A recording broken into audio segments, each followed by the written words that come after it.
पूजन करते समय, तुलसी को जल चढ़ाते समय, अभिषेक पूजन करते समय, घर में आप पूजन कर रहे हैं उस समय पर तुलसी को जल चढ़ा रहे हो, उस समय पर पीपल की पूजन कर रहे हो, उस समय पर बेलपत्री का पूजन कर रहे हो, उस समय पर आंवले का पूजन कर रहे हो, उस समय पर या कोई पूजन भजन आप कर रहे हैं उस समय पर दरवाजे पर अगर 3 सामने खड़े हो जाते हैं तो ये समझ लेना कि आपकी पूजा को भगवान ने स्वीकार कर लिया।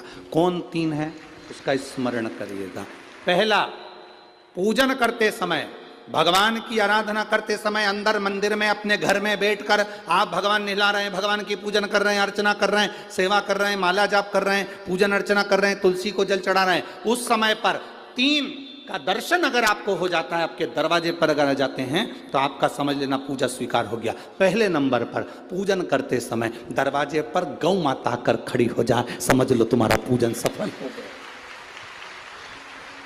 आप पूजन कर रहे हैं अंदर से, गाय रंभा रही है, आप पूजन कर रहे हैं अंदर से, गौ माता गौमूत्र कर रही है, आप पूजन कर रहे हैं अंदर से, गौ माता गोबर कर रही है, आप पूजन कर रहे हैं अंदर से और गाय दरवाजे पर आकर खड़ी हो गई। तुम्हारी अर्चना में, तुम्हारी आराधना में, तुम्हारी साधना में गौ माता तुम्हारे सामने आकर खड़ी हो जाए। पूजन के समय पर अचानक आकर तुम्हारे द्वार पर, तुम तुलसी को जल चढ़ा रहे हो, तुम्हारे दरवाजे पर आ जाए। और मेरा विश्वास कहता है, यहाँ जितनी मेरी जीजियाँ बैठी हैं, यहाँ जितने मेरे जीजा बैठे हैं, ये मेरा विश्वास कहता है आपके साथ कभी ना कभी ये जरूर हुआ होगा, पूजन के समय पर गौ माता का दर्शन होता ही, ये मेरा विश्वास कहता है।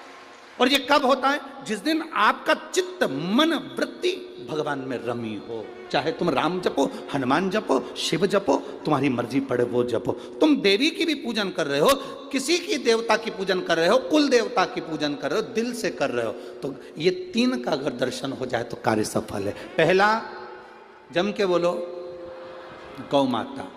दूसरे नंबर पर हमारे यहाँ हम पूजन में लगे हुए हैं, आराधना में लगे हुए हैं, भगवान की अविरल भक्ति में लगे हुए हैं, भगवान की पूजन, आराधना और भक्ति में हम तल्लीन हैं।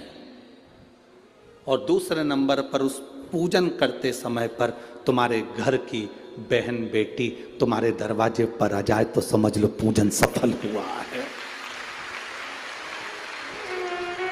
क्या बहन बेटी के आने से पूजन सफल हो सकता है?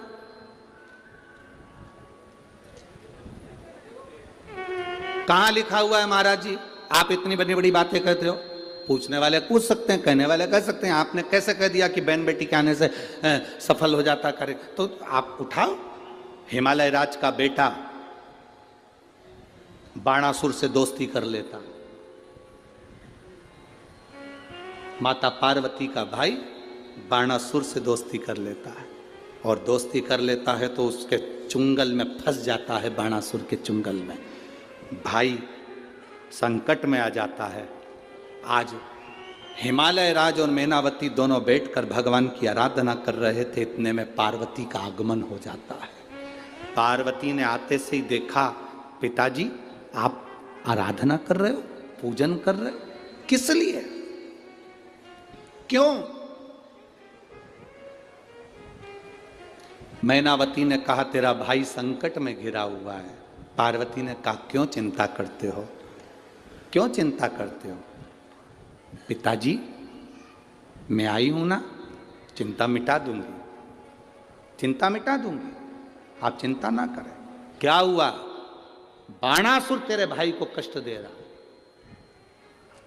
बेटी पार्वती ने संकल्प ले लिया, उस बाणासुर का अंत मैं करूंगी। ना भगवान ब्रह्मा बाणासुर को मार सके, ना भगवान कृष्ण बाणासुर को मार सके। बाणासुर की कन्या भगवान कृष्ण के पास में, वहां उनके पौत्र के पास में गई, भगवान कृष्ण का युद्ध बाणासुर के साथ हुआ, 1000 भुजा, तो बाणासुर को भगवान कृष्ण नहीं मार सके। बाणासुर को न नारायण मार सके, न ब्रह्मा मार सके, बाणासुर को न शंकर मार सके, क्योंकि शिव ने तो वर दिया था। बाणासुर को केवल मारा है तो माता पार्वती अर्ध कुंवारी बनकर संहार कर कर चली जाती। कोई तुमसे पूछे कि सियोर वाले महाराज ने कहा कि बहन बेटी के पूजन करते समय अगर बहन बेटी आ जाती है, पूजन करते समय हमारे घर की बहन बेटी, तुम्हारे कुल की बहन बेटी, तुम्हारे घर की बहन बेटी तुम्हारे दरवाजे पर आ गई, भले तुम उसको कुछ दो मत दो, पर बहन बेटी अगर तुम्हारे पूजन के समय पर तुम्हारे क्यों आप लोगों के ऐसा नियम है कि नहीं हमको नहीं मालूम। हमारे यहाँ तो ऐसा नियम है कि जब भी घर में कोई बड़ा आयोजन होता है, शादी होती है, फंक्शन होता है, कोई उद्यापन होता है, कोई चीज़ बड़ी करते हैं, तो सबसे पहले फ़ोन बहन बेटी को लगाते हैं कि हमारी बहन हमारे यहाँ आए, हमारी बेटियाँ, हमारी नंदे हमारे यहाँ आए, हमारी बुआ हमारे यहाँ आए। अब पूछोगे गुरुजी ये प्रसंग बहन बेटी को बुलाने का तो भगवान कृष्ण के यहां से चालू हुआ।